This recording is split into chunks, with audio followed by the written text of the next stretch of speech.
Good evening everybody and welcome to another episode of World of Tanks with myself, L-Plates. Okay, we're on Pearl River and XVM. I know not everybody uses XVM, but I like it just to see you know what percentage it says our win rate's going to be, and it's estimating a 41% chance. Now, Pearl River, this back way where I'm heading here, it's a massive choke point, but popular belief, people think you need to storm across the bridge. Now if you start on this side, you don't have to cross. It's a massive choke point. This little bridge here is a choke point. You can hold this area and cause some major damage to the enemy team that will push and try and cross. So I've typed in chat, you know, hold, do not cross. Unfortunately, we've got an M103 who has decided, you know, screw you guys, I'm going to cross. There's nothing we can do. The rest of the team's listened and said, you know what, let's try. We're going to hold this. So the M103's going to cross. He's spotted up an IS and an Object 704, and already we've lost him. He's wasted his tank. You know, it was one of our tier 9s, so we're under the gun now. But we're going to hold it steady here and see how we get on. We've got some of the other team, they're going down the K line, probably going to push the K1, K2 area. But we're battening down the hatches here for the, what I'm sure will be an oncoming storm.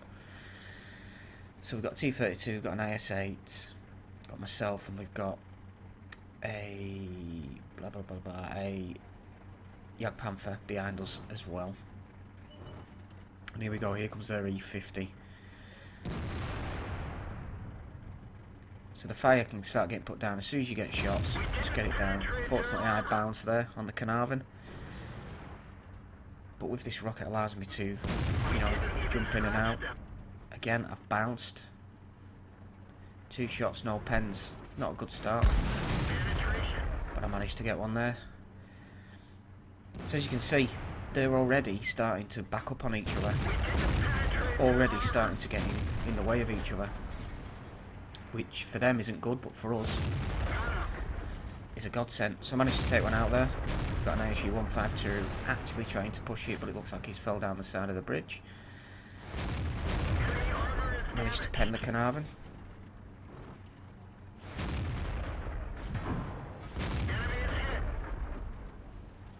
So the more we kill there, the more obstructions it causes for them as well. As you can see, I'm bouncing shots.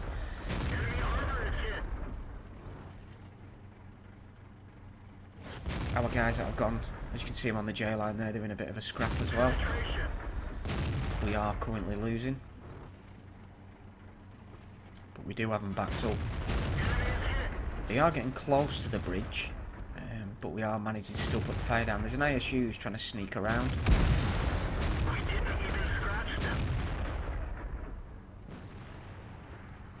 Here comes a KV-3. He just shows me his lower glacier.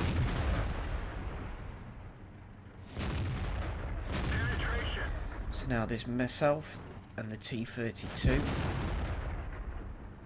trying to hold all this back.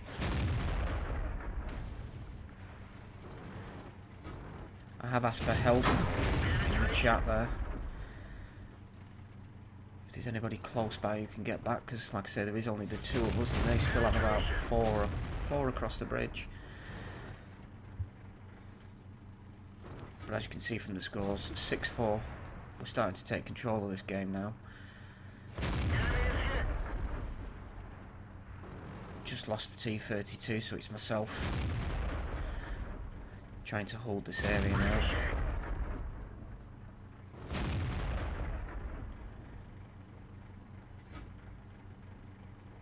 Don't really have an effective shot on the 110. Not too sure what I was shooting at there.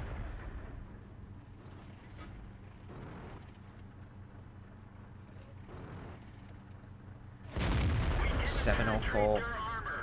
That's not good. He can really hurt me. So I've just got to be very, very careful. Because there's the 704 and there's the E50 and there's also a 110. Have an ISU who's come back to help.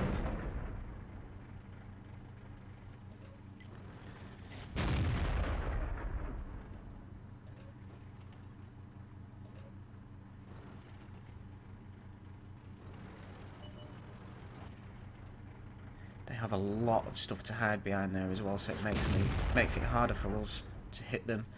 But again, like I said earlier on, it's a lot for them to navigate around to try and get over this bridge.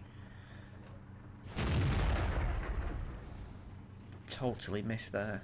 It was a bit of a snapshot.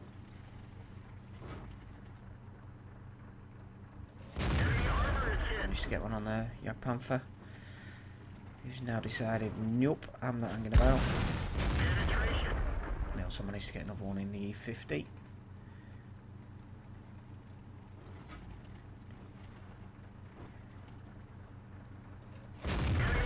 And also get one in the 110. So this, I mean, it's not, overall, it's not a massively exciting game. You know, I'm behind a rock. I know what you're thinking, you're behind a rock, big deal. But all I was basically wanting to show in the video is, you know, I've seen so many teams rush across this bridge and just get annihilated. And, you know, this is what the video's for. You don't have to do that. If you start on this side, you can hold this bridge down. Let them push you. You know, you can fit 2 tanks on that bridge side by side. If you try and fit 3, it causes a traffic jam. All you then do is open up and just blow them to pieces. And when you've got that tank graveyard there right in front of you, you know that they're going to struggle.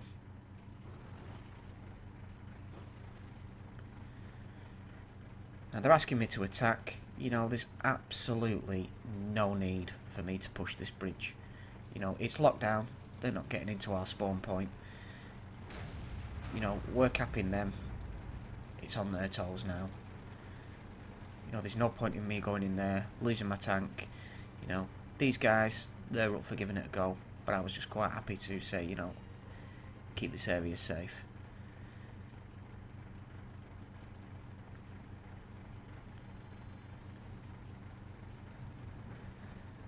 So, as you can see there, most of their team is still hanging around down that back area. Our guys are capping. So, we end up winning the game, we cap it out to 100%. You know, I've sat here, kept the spawn point safe, and put down 3,400 damage. You know, like I say, not an overly exciting game, but it just shows you there is a different tactic to this map, other than rushing in, you know, to the back way there, the choke point. Okay, so the stats. I picked up just short of 60,000 credits and I got 1,690 experience points. I did 804 spotting damage and I dealt 3,423 damage as well. Okay, so the team scores. As you can see, I topped with the damage and the experience. You know, a few of our team there, they did over 1,000 damage. I mean, the Object 704 in the enemy team there, just shy of 4,000 damage. You know, he had a good game there. Again, our guys did push around on the other side of the map. They killed everything they came across and they pushed onto the cap and won the game for us. But it's a team game. We kept them busy around the bridge area. Let them come to us. Got shot up, caused a little bit of a, should we say, a clusterfuck of tanks for them to try and get through. And, you know, it caused them a lot of pain. And they lost a lot of tanks in that area. And finally, the detailed report. I fired 27 shots. I hit 24 and 17 of those penetrated. Again, for a damage of 3,423. I received 6 hits, only one of those penetrated, for a potential damage of 2,940. Spotted 8 enemy, killed 8, destroyed 1. 804 spotting damage. A bit of a tongue twister there. 804 spotting damage. So, like I said during the game, guys, nothing exciting really about this video. It was just a case of showing you don't have to go bombing over that bridge. Hold it down, lock it down, don't let them over, and the guys on the other flank, hopefully, as ours did, can go through, kill the enemy tanks, and make their way through to the base. And even if they wanted to, run round the back, and then we can sandwich the enemy all down in that back route. Okay, so thanks for tuning in, everybody. I really do appreciate it. If you haven't already, please subscribe to the channel, and you'll receive notifications of when I next upload a video. Okay, again, thanks very much, and I'll see you next time.